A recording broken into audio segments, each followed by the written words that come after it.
વિદ્યાર્થી મિત્રો, નિશ્ચાયકના lecture number 10 ની અંદર આજનો આપણો ટોપિક છે સહ અવયવ શ્રેણી. ક્લિયર? તો આ ટોપિક ભણીએ પહેલા આપણે ચેપ્ટર 3 ની અંદર જે ભણી ગયા છે એ થોડું યાદ કરી લઈએ. જે વિદ્યાર્થી મિત્રો નવા છે અથવા જે ક્લાસરૂમની અંદર મારા જોડે ચેપ્ટર નંબર 3 ભણ્યા નથી એમના માટે હું કહી દઉં કે પરિવર્ત શ્રેણિક કોને કહેવાય. પરિવર્ત શ્રેણિક. ક્લિયર? તો સમજો, જો તમારો શ્રેણિક એ આવી રીતે હોય 1 2 3 4 5 6 7 8 9, તો આનો પરિવર્ત શ્રેણિક એટલે કે જેને a t વડે અથવા a ડેશ વડે દર્શાવાય તો શું થશે? તો હારને શેમાં ફેરવી દેવાનું વિદ્યાર્થી મિત્રો? સ્તંભમાં. ક્લિયર? ખ્યાલ આવી ગયો? ફરીથી પહેલી હારે પહેલા સ્તંભમાં, બીજી હારે બીજા સ્તંભમાં, ત્રીજી હારે ત્રીજા સ્તંભમાં.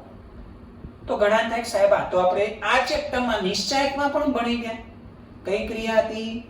Ri2Ci. ક્લિયર? પણ આ શ્રેણિક માટે છે તો શ્રેણિકમાં એને કયો શ્રેણિક કહેવાય? AT એટલે કે પરિવર્ત શ્રેણિક. ખ્યાલ આવે છે કે નહીં વિદ્યાર્થી મિત્રો? કમ્પ્લીટ ખબર પડે છે? ઓકે, તો આગળ વધીએ આપણે.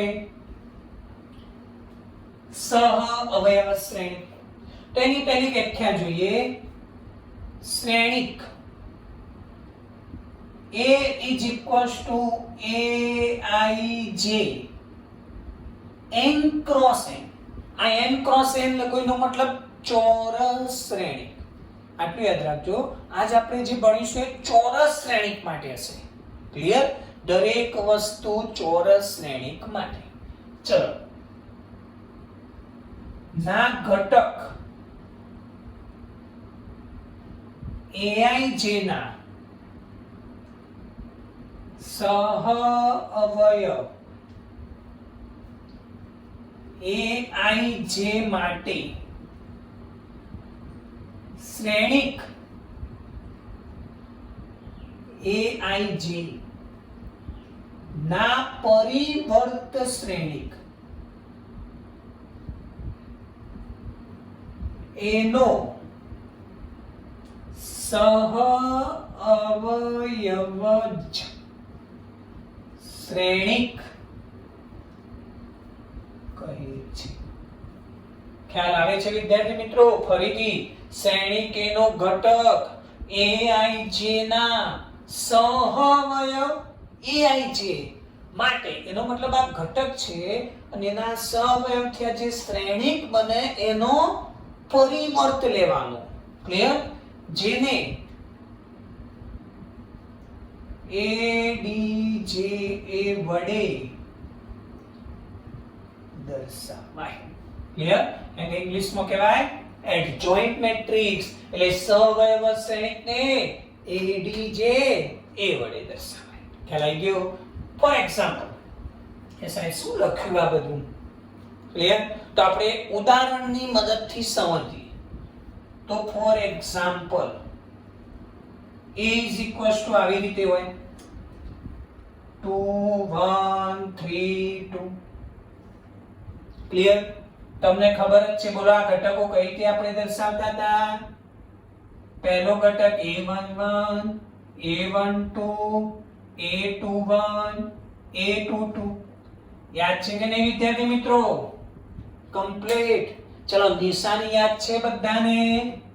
તો સાહેબ હા, plus minus minus plus. Complete યાદ છે? ઓકે, તો ચલો હવે સમજો, ખાસ કમ્પ્લીટ સમજો. હું દરેકનું સહઅવયવ લખું. ઘટકોના સહ અવયવ. ચલો, ઘટકોને આપણે સહ અવયવ લખીએ. તો ચલો, પહેલો ઘટક છે એનો સહ અવયવ તો આપણે કહીશું સાહેબ a11 એટલે આનો સ હવે પહેલા નિશાની જોવાનું, ચલો આગળ નિશાની પ્લસ, હાર નસ્તમ દબાઈ દો, વધશે શું 2. ચલો બીજાનો સ હવે a12, ચલો નિશાની જુઓ -2, આગળ માઈનસ લખી દો. ચલો આનો સ હવે જુઓ, હાર નસ્તમ દબાઈ દો, શું વધે તો સાહેબ 3. ચલો આનો સ હવે a21 એટલે કે આનો સ હવે, ચલો નિશાની જુઓ અહીંયા માઈનસ, હાર નસ્તમ દબાઈ દો 1.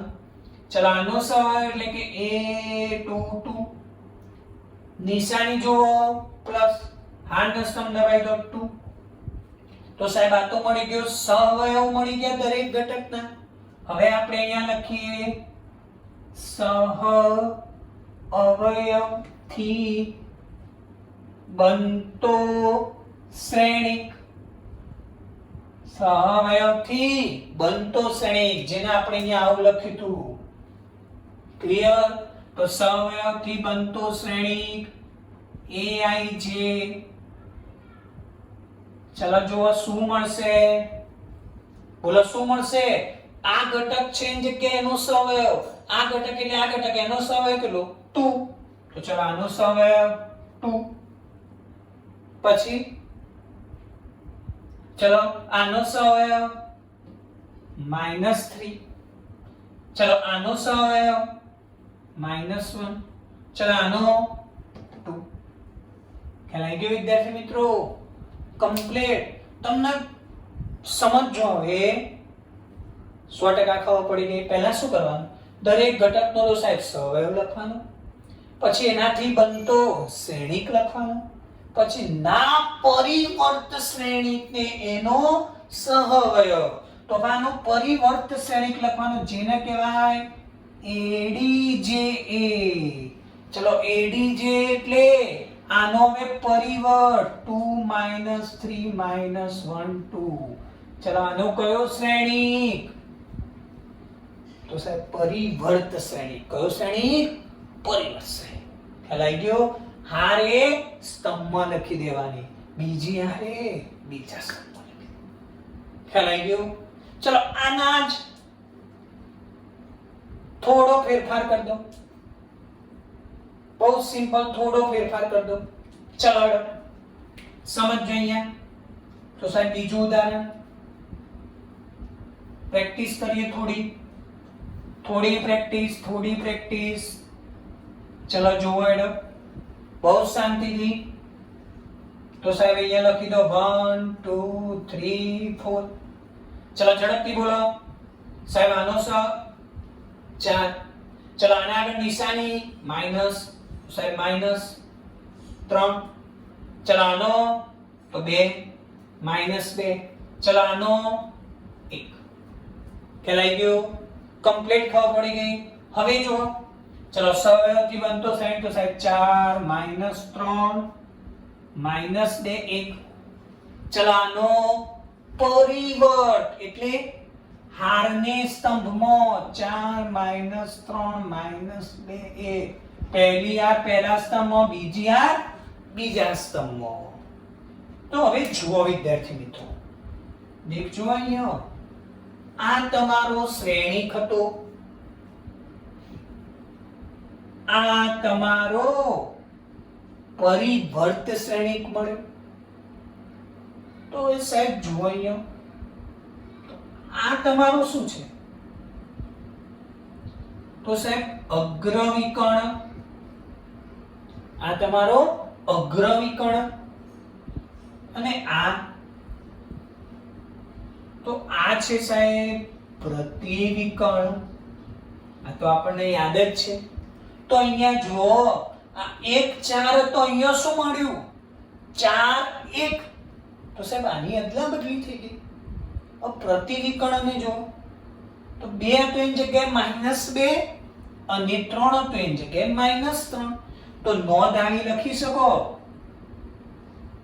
2x2 શ્રેણિકમાં સહઅવયવ જ શ્રેણિક એટલે અગ્ર વિકર્ણના ઘટકની અદલા બદલી અને પ્રતિવિકર્ણના ઘટકની નિશાની બદલવી. ફરીથી સિમ્પલ. અગ્ર વિકર્ણના ઘટકની અદલા બદલી એટલે 4 1 થઈ ગયું. 4 1 આમ થઈ ગયું ઉલટું, અને આની નિશાની બદલી દેવાની. ખ્યાલ આવી ગયો? એટલે ડાયરેક્ટ વિદ્યાર્થી મિત્રો તમે લખી શકો. સપોઝ એક હું ઉદાહરણ લઉં છું, આવું બહુ જ સિમ્પલ ઉદાહરણ સમજો. દાખલા તરીકે એક ઉદાહરણ લઉં. a = 4 - 2 3 1. તો સાહેબ AD જે a બોલાડો કોણ કહેશે? બોલો. અગ્ર વિકર્ણના ઘટકની અદલા બદલી. તો સાહેબ આની અદલા બદલી કરવાની. તો બોલો શું થશે? સમજો. 1 4. અને આની તો સાહેબ નિશાની બદલવાની. તો -2 છે એની જગ્યાએ +2, આ 3 છે એની જગ્યાએ -3. પ્રતિવિકર્ણના ઘટકની નિશાની તો ડાયરેક્ટ AD જે મળી ગયું. 100% ખબર પડે કે ફરીથી હવે આપણે 3 કક્ષાના એટલે 3x3 શ્રેણિક માટે જોઈશું કે AD જે કઈ રીતે શોધવાનું. કોના માટે વિદ્યાર્થી મિત્રો? 3x3 શ્રેણિક માટે. કમ્પ્લીટ. તો હવે સમજો 3x3 શ્રેણિક માટે ખાસ સમજો. ચલો 1 2 3 4 2 1 3 1 2. ક્લિયર? ચલો ઘટકો કઈ રીતે લખાય વિદ્યાર્થી મિત્રો યાદ છે? બોલો. પહેલી હાર પહેલો સ્તંભ, પહેલી હાર બીજો સ્તંભ, પહેલી હાર ત્રીજો સ્તંભ, બીજી હાર પહેલો સ્તંભ, બીજી હાર બીજો સ્તંભ, બીજી હાર ત્રીજો સ્તંભ, ત્રીજી હાર પહેલો સ્તંભ, ત્રીજી હાર બીજો સ્તંભ, ત્રીજી હાર ત્રીજો સ્તંભ. ચલો સાહેબ નિશાની. તો નિશાની યાદ જ છે સાહેબ. Plus minus plus minus plus minus plus minus plus. ખ્યાલ આવે છે કે નહીં વિદ્યાર્થી મિત્રો? ઓકે. તો ચલો હવે સમજો. બહુ સિમ્પલ. ચલો પહેલા હું દરેકનો શું લખી દઉં? સહઅવયવ. ઘટકોના સહઅવયવ લખું છું. કમ્પ્લીટ. ખ્યાલ આવે છે કે નહીં? ક્લિયર? તો ચલો પહેલો સહઅવયવ લખું a11. બોલો a11. જુઓ 4 - 1 એટલે 3. હવે ડાયરેક્ટ આવડશે કે નહીં? ક્લિયર? ચલો બીજા આગળ નિશાની. અહીંયા a12 લખી દઉં, a13 લખી દઉં. ચલો વચ્ચેના આગળ નિશાની તો સાહેબ માઈનસ, તો અહીંયા માઈનસ લખી દેવાનું.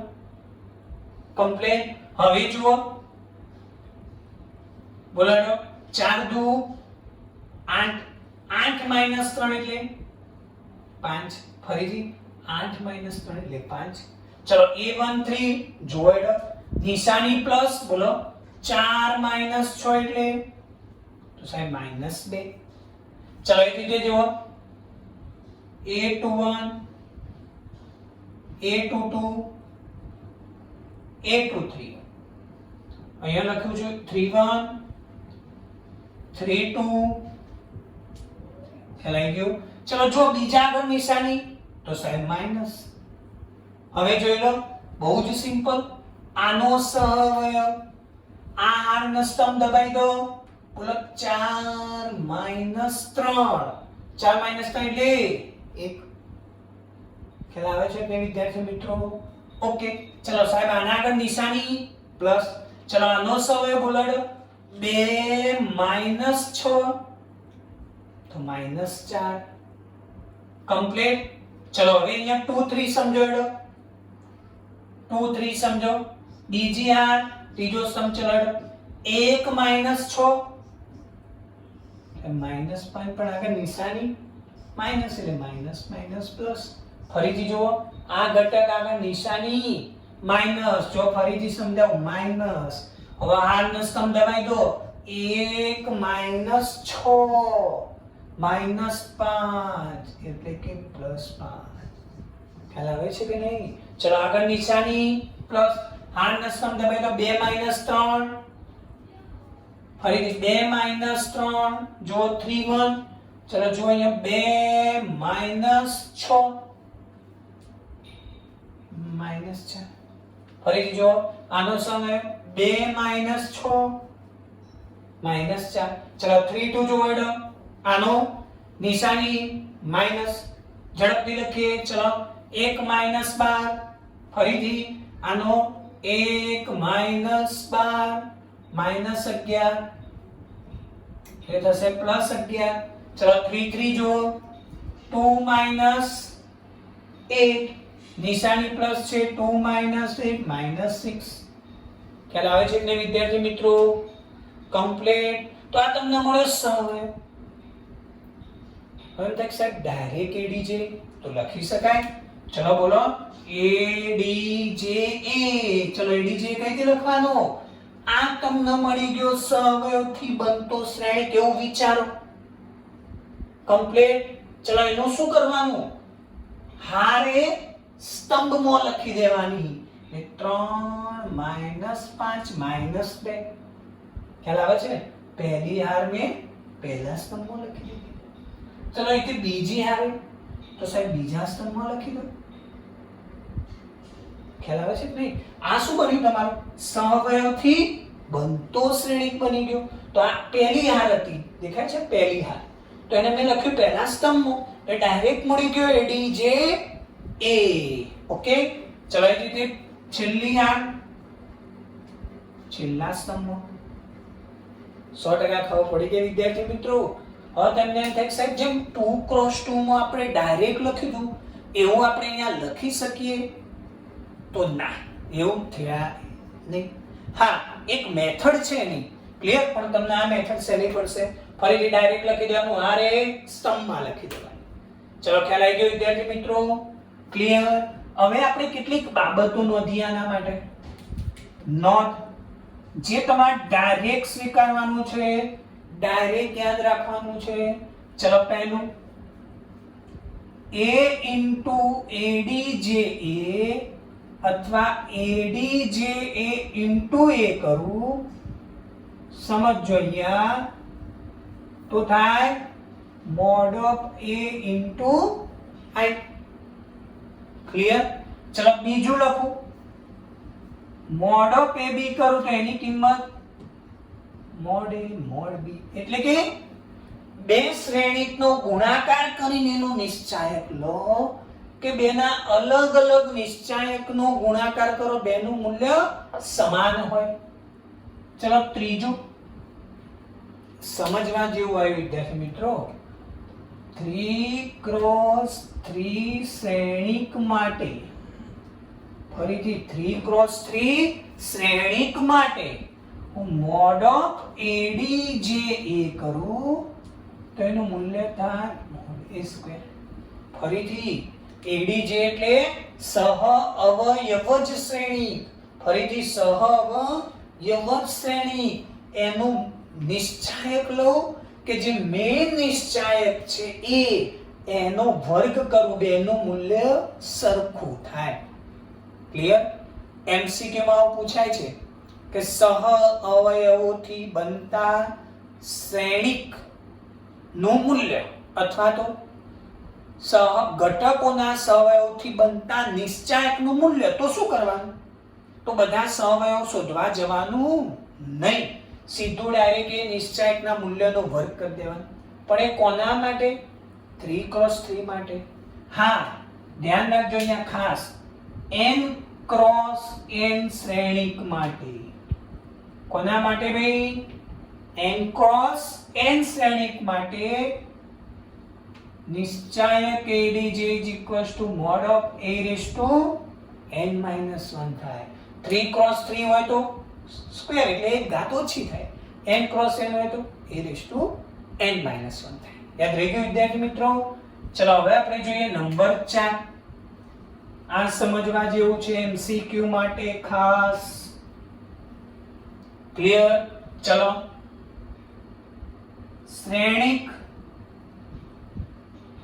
a માટે જો mod of a not equals to 0 હોય, એટલે કે શ્રેણિકનું મૂલ્ય શૂન્ય ના હોય તો એને કહેવાય સામાન્ય શ્રેણિક. ક્લિયર? જો mod of a is equals to એટલે કે નિશ્ચાયકનું મૂલ્ય નિશ્ચાયક શૂન્ય હોય તો એને કહેવાય અસામાન્ય શ્રેણિક. કયો કહેવાય? અસામાન્ય. ખ્યાલ આવી ગયો? ઇન શોર્ટ સમજો ખાસ. ફરીથી નિશ્ચાયક હંમેશા તો સાહેબ ચોરસ શ્રેણિક નો જ નિશ્ચાયક હોય. આપણે પહેલા જ લેક્ચર ની અંદર જોયું હતું. તેનો અર્થ કે જેટલું પણ આપણે ભણ્યા છીએ એ બધું ચોરસ શ્રેણિક માટે જ આપણે ભણ્યા છીએ. ખ્યાલ આવી ગયો?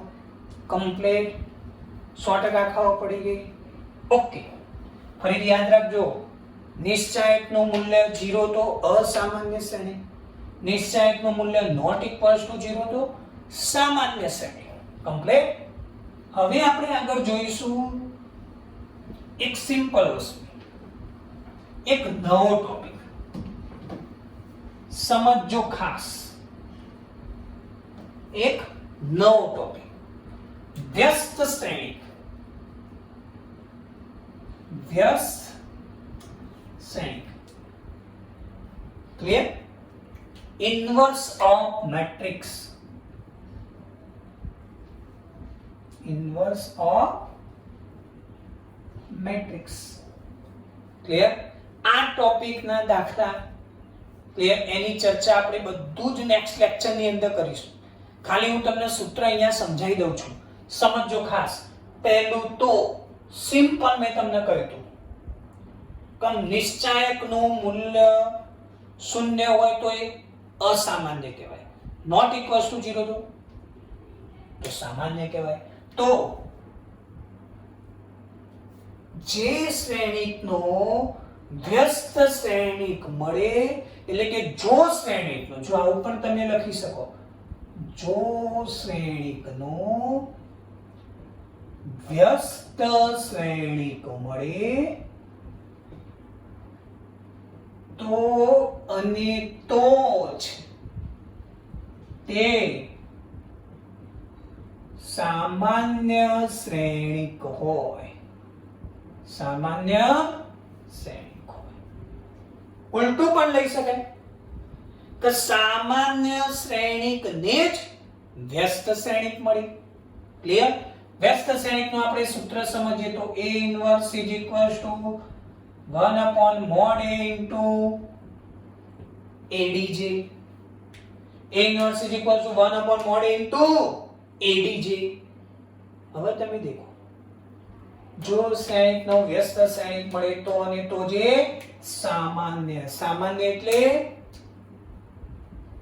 mod a not equals to 0, એટલે કે નિશ્ચાયક એ not equals to 0. અને not equals to 0 હોય તો જ આ અસ્તિત્વ ધરાવે. જો આ equals to 0 હોય તો 1/0 અવ્યાખ્યાયિત થઈ જાય. ખ્યાલ આવી ગયો? એટલે ખાલી મેં તમને સામાન્ય શ્રેણિક કોને કહેવાય તો બે રીતે, કે એનું મૂલ્ય 0 ના હોય, અને બીજું સામાન્ય શ્રેણિક ને જ વ્યસ્ત શ્રેણિક મળે. અસામાન્ય એટલે જેનું મૂલ્ય 0 હોય તો અહીંયા 0 મૂકો તો 1/0 અવ્યાખ્યાયિત થાય, તો એને ઇન્વર્સ મળે નહીં. એટલે વિદ્યાર્થી મિત્રો, નેક્સ્ટ લેક્ચર ની અંદર આ સૂત્ર તૈયાર કરીને આવજો. આપણે આ સૂત્ર ઉપર આગળના દાખલા ગણીશું. આ ચેપ્ટર નો સૌથી ઇમ્પોર્ટન્ટ ટોપિક છે ઇન્વર્સ ઓફ મેટ્રિક્સ, એટલે કે વ્યસ્ત શ્રેણિક. ખ્યાલ આવી ગયો વિદ્યાર્થી મિત્રો? Okay, thank you.